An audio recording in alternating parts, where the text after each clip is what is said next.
My name is Robby Einerson, and this is my resurrection story. As I grew up in Waverly, my parents, when we moved here, we had moved around several times over the course of 10 years prior to moving here. And I was 4 when we moved here.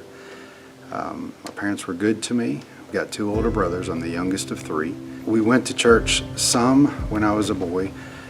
Betty Haxton, she and Bill and my parents were friends when we moved here, and Betty would pick me up for Sunday school starting in 3rd grade, and until I could drive, she basically stopped and picked me up. I was active with youth group. I was active in the band in junior high and high school. I was in the Boy Scouts. I knew what to do, and I knew what was right, and I did it most of the time. The story of how I met my wife probably goes back to Sunday school class. We were both going to the same church. I think we knew of each other, but we actually got to hang out with each other, and we just remained friends through church, through classes, all the way through school. Our parents, I think, knew that there was more to our friendship than we knew at that time. When I went off to basic training, I decided I was going to write her. We exchanged some letters, decided that I was very interested in her. And when I got finished with basic training, I had sent her a letter. Got home, I was in another town. My vehicle was not working at the time, so I needed a ride back, and I called every single person I knew except her, because I had just sent her the letter explaining how my heart felt. And she ended up being the one that did pick me up. On our ride home, I asked her, "Did you get my letter? Did you read my letter?" And she said, "What letter?" So at that point, we had a long talk, lots of laughs, and that's kind of how we began dating. We dated for a few years, and she finished college. We got married. I finished college a few years later. We moved back to Waverly. I began teaching. She was also working at the time in mental health, and we had our daughter. And a few years later, we had our son. And my wife and kids are resilient. They are strong-willed. They are amazing. I've told them they're miracles in my life. They're blessings. I know that they do not know how deeply I look up to them. Even my kids, they're young. They're a generation young, but their hearts and their minds are sound. Christ had always been a part of my life. Through youth trips, I knew that church was a safe place, and Christ was at the head of that church. I went on a youth trip in my senior year of high school, and it was Halloween of my senior year, and I got saved that afternoon. And it was surrounded by friends, surrounded by love. It was an exciting moment, lots of tears, lots of joy. And when I got home that night, I knew that something was different at home. While I was experiencing time with God and time with friends and accepting Christ as my Savior, my oldest brother made his first attempt at suicide, and it was tough.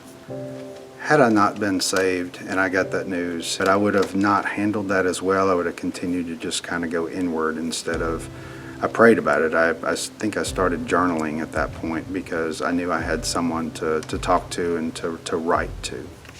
My journey has also been a series of questioning myself, not quite measuring up, always trying to unhealthily get attention or get approval. And it's not because somebody said I wasn't good enough, and it's not because anybody said I needed to step up. These were self-imposed things I needed to do. My parents never said you need to be this or you need to be that. I was always encouraged to do whatever I felt was right as far as my path in life. After looking back, I realized that I have dealt with self-esteem issues, and I still do. Trying to measure up, setting these attainable yet unattainable goals, and even when I reach them, I still think it's not good enough. To fit in, I started drinking when I was in college, and that started a 15 to 20 year spiral that shaped a lot of my life and shaped a lot of my family's life. I tried to deal with the stress and fitting in and not being good enough in my own mind by drinking, and it just started out here and there. My drinking had escalated in the first probably several years of my teaching, it became more and more frequent, several nights a week. I was still trying to maintain the good boy teacher image.